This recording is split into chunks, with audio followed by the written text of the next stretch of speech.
Alright. Let's just go straight into it. Looks like it's going to be on Outlier.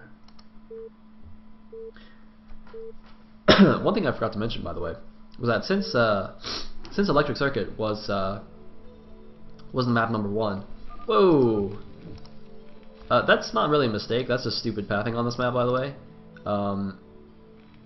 You can manually fix it, and now I think the SUV will mine properly, but I think by default it takes the back route. It's really bizarre how it works.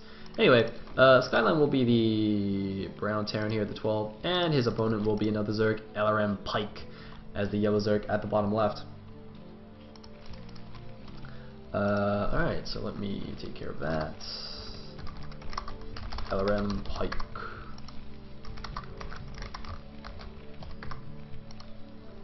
And they are brown and yellow. Alright, so yeah, what I was saying before, Electric Circuit is the first map, which means that if this Clan War does go to a Game 7, we will repeat that map, just the way Pro League does it. So it will be Electric Circuit for the last map, the deciding map, if it gets to that. And that is SAS's map choice as well, which is very interesting. Basically, because SAS ended up as the #1 ranked team at the end of the regular season. They actually had an almost perfect record. They had just a single loss against Team China, actually. And so they were ranked #1, and they got to pick the map, the repeated map for the finals. I think the rest of the maps are just randomized, the order. So yeah, so they've decided that they want to play that twice, and as the decider, if it comes to that. LRM, of course, came up from the playoffs after defeating SJ. So LRM actually had a bit of a rough time here in the regular season. They basically barely made it to the playoffs. It actually was like a tie between, or actually, it was some kind of weird three-way nonsense between LRM, China, and Reps, and LRM kind of squeaked their way through and made it to the playoffs, where they defeated SJ quite soundly, actually, 4-2, and are now in the playoffs. So let's see if they can go all the way. This is quite interesting, actually, because I believe in Season 2 of Gambit's Cup they weren't even in the finals. Season 1 they actually made it to the finals and were barely defeated by a combined SAS and NB, which later became SJ. So LRM actually, despite being one of the top teams here with like Technics and Baku and True Touch and a lot of the Mega Gosu foreigners, they actually have yet to win a Gambit's Cup. Although there have only been 2 before anyway, so it's not like there's been a lot of Gambit Cups. But maybe Season 3 is their chance to shine. In the meantime, looks like SEV just being slightly annoying here. But otherwise, nothing too weird from Pike, although Skyline has gone for some tech play here. Now, Outlier, I'm afraid I'm not really sure what to expect in a TVZ. I think I said this actually in the map between LRM and SJ, where we also saw a ZVT. But basically, this map is a very Protoss favored map, so when it was used in Pro League, which was actually not very long, it was just in Pro League for a season before they dropped it. It was almost entirely PvPs and sometimes ZVPs, where the teams would send out Zerg snipers to kill Protosses, and that was essentially all we saw on this map, bar a couple of Terrans and Zergs in the beginning of the season when the teams were just trying it out. So Pike's doing a very standard 3-hatch opening now, getting a Sunken Colony, of course, because he's not too sure what's coming out from Skyline, and I'm actually not sure if he's aware that this is tech play yet, but you definitely need that Sunken if it is, and presumably he has actually, or does actually know about it, and that's why he's gotten this Sunken so early here. Otherwise I'm not sure why he needed that Sunken so early. He did not, or rather he did only invest in 2 Zerglings though, so that might also partially help explain that. Oh, excuse me. My sniffling is hopefully not too annoying. Anyway, we are gonna see, what is this, Vulture drop? Oh, Skyline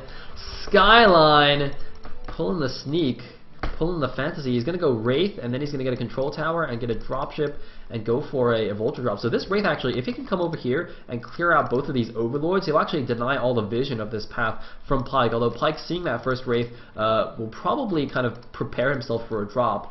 We have occasionally also seen, just cloak wraiths off a single starport. You don't need 2 ports to go cloak wraiths, but it's much more common, I think, to follow up with a dropship. So Pyke should know what's coming, even though he can't see it. But even if he knows it's coming, losing 1 or 2 overlords this early is definitely going to hurt him.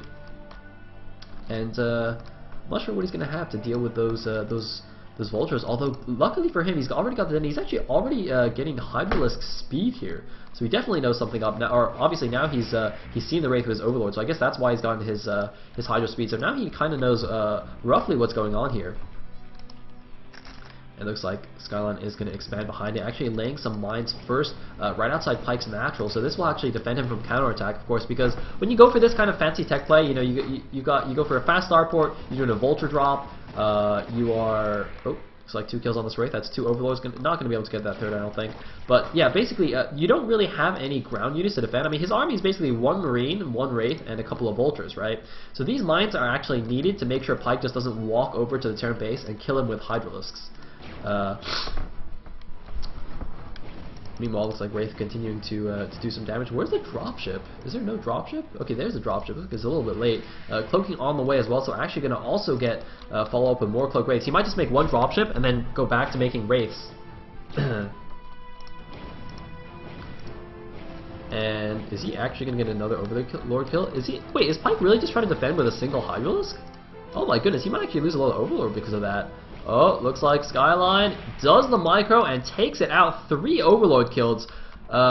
Huge win for this wraith right here. Definitely worth its weight in minerals. Meanwhile, the expansion is up. So of course, the expansion is up a lot later compared to like a normal 1-rax expand. So you kind of do need to do damage with the wraith and with the drop in order for this to be worth it. But I think with only a couple of hydras, oh look at that, the hydra's in perfect position. The vultures don't even have speed. They're just slow vultures. Look at them just wandering across the map, trying to lay mines, but they only had 1 mine available. It looks like it's going to be fairly easily defended here from Pyke. Just the 2 drones killed here in that drop. Very nicely defended. Actually, is that another drone kill? No, it's not. That's just like the top of the layer. Wait, is the top of the layer red? I don't think another drone died there. But yeah, very well defended. And now he's actually got overlord speed, so he's going to start clearing these mines. And this is actually very nervous. This makes me nervous for Skyline because these mines, as I said before, are essentially his only defense right now. Once these get cleared, what army does he have? He's got a bunker, a single siege shack. Does he have siege mode? Oh my god, siege mode is not even close to done. If he doesn't have siege mode by the time the Hydras get over here, he can actually just die straight up here. I'm actually not sure how Skyline expects to hold this anymore. He's building a second bunker. He might just have to pull a lot of SCVs, do a mass repair on the bunkers or something. Because this is very, very close. Actually, siege mode is getting along. I forgot that siege mode actually researches relatively quickly, so it's going to be a very narrow window here that Pyke has. There's more buildings going up at the front, a supply depot to help block, but Pyke, he's moving in. All the SCVs are pulled. They need siege mode to finish here. As soon as siege mode finishes, he should be okay. The mass repair on the bunker isn't enough. It's not enough on the first bunker. The Hydra is focusing down the bunkers here. The second bunker goes down. The Hydra's taking a lot of damage from the Marines and the tanks, and they might not quite have enough, especially with the SCVs buffering. Where is siege mode? Is siege mode going to finish? Looks like it doesn't matter. The Hydras are going to get pushed back, and siege mode does finish, so Skyline's surviving here just barely. He's still got to be careful though, because the Hydras could still run up and snipe the tank, so he needs to leave the SCVs here to buffer just a little bit longer. He's rebuilding a bunker here. And that was very, very close for Skyline, but he does hold it barely. And meanwhile, Pyke getting a third base here at the bottom right. Looks like with a few more Hydras in his main just to defend against any more drops. And oh, something got taken down there. That might have been the Wraith actually. Yeah, looks like the Wraith is gone. So the Wraith dies probably because Skyline just wasn't paying attention. But yeah, Skyline actually holds, and now I think he's probably in a fairly good position because the Zerg's third base is just now going up. His drone saturation is not amazing. It's actually, well, I guess it's fairly good as far as Zergs go. Them Zergs never make too many drones. And looks like we're going to be transitioning, or not we, but Skyline's going to be transitioning back into just standard bio play here. He's just gone for a vessel or a science facility just to keep making use of this starport to start making vessels now, relatively quick vessels. And now he's going to get his academy and start pumping out those medic marine. Of course, he's going to, like, as far as his mid-game army goes, it's going to be fairly skewed towards tech units rather than a big bio ball. So he's got quite a few sea shanks already. He's going to keep making those, and he's going to have a relatively quick vessel, but relatively few medic marine in comparison to the rest of his army and where he might be if he'd opened with a more standard opening here. Another dropship actually. It looks like it's a fake though. a fake drop is moving out here. It's completely empty. Surely Skyline knows this. Yeah, he's actually microing it. Look at this Skyline just doing the pretend drop here, and he's actually going to lose the dropship, it looks like. Oh, he might not. Oh, he might save the dropship. So the fake drop, I'm not really sure what that was intended to accomplish. Because, I mean, the Hydras were in position anyway, and so he didn't even force a drone pull. I mean, if he got the drones to you know, run from the main into the natural, I could understand that. But he didn't even do anything. So that was not ideal. Meanwhile, Scan on the main sees that staying on their tech, which is fine for now. Although the thing is, for Pike, he actually doesn't know what the transition is. I mean, Skyline could just as well transition into a mech army, although I think it's probably slightly more likely that it is going to be a bio follow-up. That makes a little bit more sense. But yeah, he's got to be a little bit careful here. And he's already invested in Hydra upgrades. Actually, this is quite cool. We might see a big Hydra Lurker army here in the mid game. That's kind of why he's delaying his hive tech here. No Queen's Nest in sight at all. Just now getting Aspire. But yeah, that's actually really exciting to see. And Pike does love these just mass units shenanigans, not going for any of the super high tech fanciness. Even when he gets that hive tech, Pike just loves to stay on mass Zerglings and Hydras and just use the Dark Swarms to support them, not really bothering with the the mass Ultra lane as a lot of Zergs do. Until it gets to the super late game, of course. In the meantime, looks like, ooh, a sneaky third base here at the semi-island expansion, and Overlord not quite getting up here to see this. I'm a little bit surprised it doesn't just poke over a little bit more. That might be a bit of a mistake from Pike there. These might just be Overlords. He kind of right-clicked around the minimap just to spot for more dropships. I think that's probably what's happened here, so perhaps not even intended to spot that expansion, but he definitely should have something over there checking for that. Of course, on this map, you have mineral patches and neutral buildings blocking these side expansions, so in order to access that, Pike will have to get rid of either these buildings or mine out these minerals. It's actually only 40 minerals, so it doesn't take that long to mine out. But he's not even aware of the base, it seems, and it will be momentarily safe while the big army pushes out. Now, as I said, there's a lot of sea shanks here. There's 2 vessels already, but not quite as many medic marine as you might otherwise see from a more standard ZBT. Although actually, this number of sea shanks is really going to help. Actually, oh man, I should have realized this, but the biggest bane of Hydra Lurker style ZBT is sea shanks, right? If you just get a whole bunch of sea shanks, they're amazing against Hydras and Lurkers.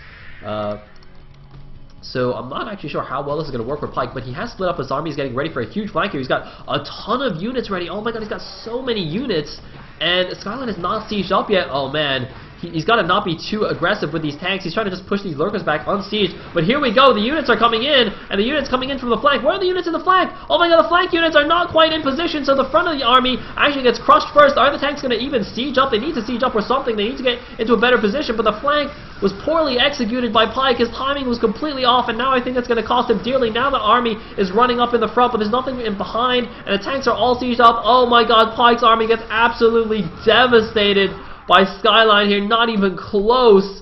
5 sea shanks remaining. Most of the medic marine looks like they have been cleared, but a huge loss for Pike, who is now sitting with no army. He's on 3 base against a 3 base Terran, even though Zergs need to be ahead. He's building emergency sunken colonies here at his natural. He's making more Lurkers, but I don't know if he can win anymore. He's got so many sea shanks just barreling down his front. More reinforcements coming out from Skyline, who's just been completely unharassed, untouched this entire game. And Skyline looks like he might actually take down a second LRM Zerg here. This guy, he's been training so hard, man. See, because SAS after the regular season got seeded straight to the finals, they didn't have to play a playoff match. So maybe like the last 2 weeks, Skyline's just been mass TVZing, just training in a mountain somewhere, getting ready to snipe LRM. The natural goes down now. The Spire's probably going to go down. It's actually quite funny that just like True Touch did, Pike places his Spire at his natural, and now he's going to lose that in addition to his natural. And there's not much he can do about it. He's gonna counterattack with one single Zergling. I'm afraid that's not gonna be very effective. I wonder if Pike maybe just thinks that since he didn't scout this base, he assumes that there's no third yet for the Terran, so he might have some random chance to come back. But look at this, his hive is only halfway done. Excuse me, so he can't even do like some kind of miraculous Defiler play to come back, right? Because he was banking on his big Hydra Lurker army to win him that battle in the mid game. Like that's kind of what you need to do when you go Hydra Lurk, because you delay your hive tech. It's really like focused on being a big, beefy, strong mid game army. And once you get crushed like that, it's just not much you can do at this point. So yeah, I'm not really sure what Pike is thinking anymore. You know, even if Skyline doesn't push in right now, he can just kind of camp the top here and contain him on one base, and now the army is actually coming down here to the third base as well. So no Nidus Canal connecting the bases, of course, because the hive isn't finished. So just building a few Sunkens, but Sunken's not going to do anything against Siege Tanks, obviously. I'm a little surprised. Oh, there we go. I was just going to say, I'm a little bit surprised Skyline hasn't taken a fourth base yet, considering how you know how bold he was with his expansions last game, and yet there it is. It's just going to float over to that inside base. So he's going to be on 4 bases against a 2-base Zerg, soon to be a 1-base Zerg, in fact. And that's probably not a good thing. This is in fact terrible for Pike.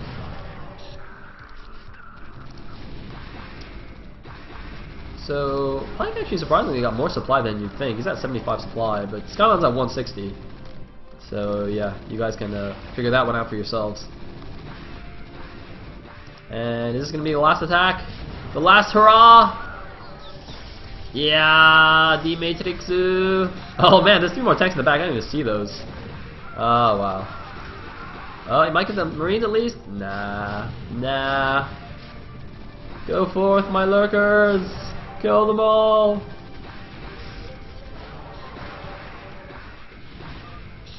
GG! Skyline getting a 2-kill here to start off the day. Oh man. Man, if Skyline gets an all-kill, that would actually be the last thing I would have predicted. Like, I went through in my head like all the different possibilities of, you know, Technic sniping Zeke or True Touch sniping Zeke. I guess not Technics, but you know, all the random different ZVZ combinations. But could you imagine if Skyline just comes out of left field and just does an all-kill? Oh man, that would be crazy, crazy. I like Bakri though. I hope at least Bakri wins. Maybe Skyline can do a 3-kill and then Bakri can win a few games, and then we can go to a final match. That'll be exciting, I think. Alright, so let's see. Who's LRM going to send out next? Because, see, the thing is, I mean, they sent out 2 Zergs, right? But Skyline's just demolished them. I mean, True Dutch and Pike are top-notch Zergs. And so Skyline clearly has been working on his TVZ.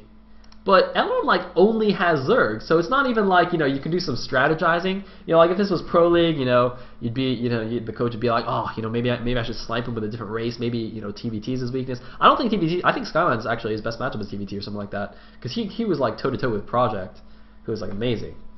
So yeah, so that wouldn't work.